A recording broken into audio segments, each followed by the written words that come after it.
Alright guys, so as many of you know, there was a playable demo for FF7 Remake at E3. If you were lucky enough, you got to play pretty much the Scorpion boss fight, a little bit before, but pretty much just the boss fight. But it turns out there's actually a media demo as well, behind closed doors for just media and press. Well, Maximilian Dood, I've talked about him pretty recently in another video, got to be a part of one of these because he has a pretty damn big channel, so he got to be a part of one of these press demos. And it's actually a pretty lengthy demo. It was like 45 minutes. Whereas the public demo at E3 is pretty much just the Scorpion boss fight, this demo was actually pretty much the entire bombing mission. It starts whenever Cloud hops off the train, and it goes all the way through to the Scorpion boss fight. It's pretty much just like the 90s demo for FF7, where it was just the entire bombing mission. That's exactly what it is here, obviously super expanded. Well, Max did a video talking about his experience in the demo, etc., and obviously we learned a lot of new things from his video. That's what we're here to go over today. So first up, we know that there are new voice actors for this game, but it turns out Square Enix actually confirmed that in anything outside of FF7 Remake, the original voice actors will still be doing those roles. So you'll still have Steve Burton and George Newbern doing Cloud and Sephiroth in like a Kingdom Hearts thing, or a Dissidia thing, or any kind of movies or anything like that. Like, that's kind of crazy. Like, they just want the new cast for this game specifically. And the reason for that is they want the characters to be portrayed in a certain way. Like, I like Steve Burton as Cloud, but that kind of somber, depressed Cloud is not the Cloud that's in FF7. And I like Bo Billingsley as Barrett, but they want the over-the-top, crazy-ass Barrett from the original game, and that's what we're getting now. We're getting the kind of the Mr. T impersonation. And it seems like they pretty much voice over the entire game and then decided to change up the voice actors because it did not feel right, and that's the attention to detail and the level of fan service they're trying to reach with this game. They want these characters to be portrayed perfectly. So from here we learned how the layout of the mock reactors changed a little bit. Once you hop off the train and go to the next area, it isn't the area where you name Cloud and then name Barrett. You actually go through like kind of a subway station area, which we've already seen through some of the gameplay. And I think it's cool to know that the mock reactor is not going to be exactly the same as it was from the original game, just a modern version. I've already seen some people, and even talked about it in one of my videos, that said it's pretty much the exact same as it was in the original game, which I knew just couldn't possibly be true, and here's some further confirmation of that. And when it comes to the bombing mission in the remake, they actually expand on the concept of Cloud being a mercenary for hire. If you remember in the original game, you do a lot of the first handful of fights and random encounters as just Cloud. You do not have Barrett helping you. And there's a reason for that. Cloud was hired to take care of the enemies while Avalanche is trying to complete their mission of blowing up the Maka reactor. And they expand on this a lot with the bombing mission near the beginning, where like if you pay attention whenever Cloud gets off the train, you see the Shinra soldiers coming at Cloud and you see Barrett running away in the distance.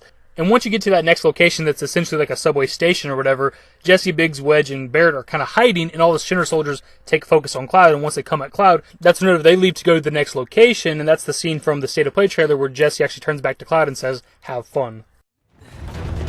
Have fun. Something that I found to be very interesting that Max touches on that I don't believe was in the original game at all is that when it comes to the first bombing mission, Shinra is completely aware of them attacking the first Maka reactor.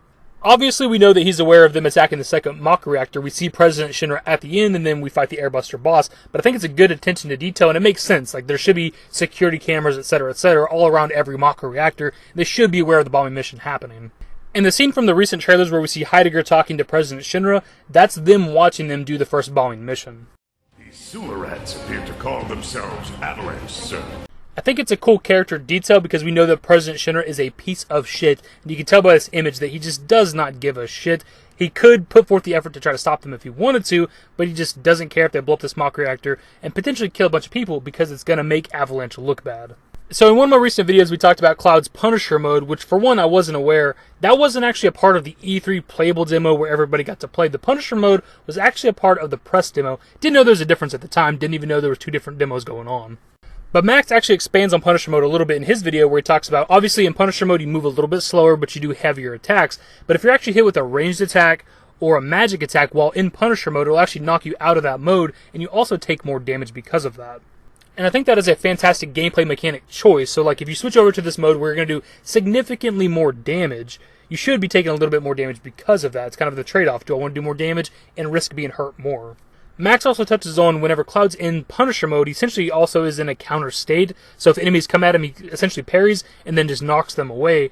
But I don't know if this is like infinite. Like, do you just continuously counter every melee attack coming at you? Because that seems a little bit too strong, obviously. And apparently whenever you're in Punisher mode, your combos are also different with Cloud. So everything about Punisher mode and Cloud is a positive to me. Throughout the bombing mission, Cloud and Barret are butting heads a lot. If you remember from the original game, Barret is very skeptical of Cloud, doesn't know whether he's going to be a traitor or not, if he's on their side or not. And they touch on this a lot with the bombing mission, where like when they get jumped by enemies, Barret seems to think that Cloud is in on it. If you remember the Guard Scorpion scene from the trailers, from the gameplay, he thinks Cloud has something to do with that as well. You double-crossing! And again, throughout the bombing mission, they're kind of butting heads. Whenever Barret talks about being able to hear the cries of the planet, Cloud tells him he needs to seek help and stuff. And apparently they get into a pretty serious, like, kind of stare down and stuff on the elevator, which is pretty cool that Max talks about. But you can go watch his video if you want a further explanation of that. But pretty much they do not like each other throughout the entire bombing mission. But by the end of the Guard Scorpion fight, about midway through the Guard Scorpion fight or so, they start being on each other's side because it takes both of them to take down this boss. And I think that is fantastic character development. Cloud's an asshole at the beginning of the game. Barret's crazy out of his mind. They do not like each other. Cloud's just there to collect some money. But by the end of the bombing mission, they're sort of on each other's side. Something that we've known for a while now that I haven't actually touched on in a video is during the bombing mission near the beginning of the game, Jessie's very flirty with Cloud. She wants some of that soldier meat.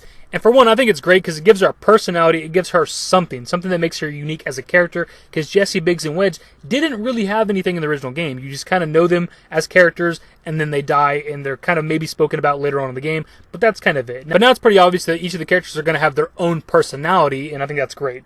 And when it comes to character dialogue, Max gives an example of whenever it's you and Jessie and you're supposed to climb down the ladder to go deeper into the Mach reactor, you can actually turn around and talk to Jessie, and she makes a comment, something along the lines of, "Oh, you're talking to me instead of continuing the mission. Well, the Mach reactor's down there, why don't you go blow her mind instead?" or something like that. Which is a funny line, almost fourth wall breaking. It's a blown up a Mach reactor pun, which you wouldn't expect to ever see in anything ever. And again, it's just another good example of what her personality is going to be like, and I'm very curious what Biggs and Wedge are going to be like too in the remake.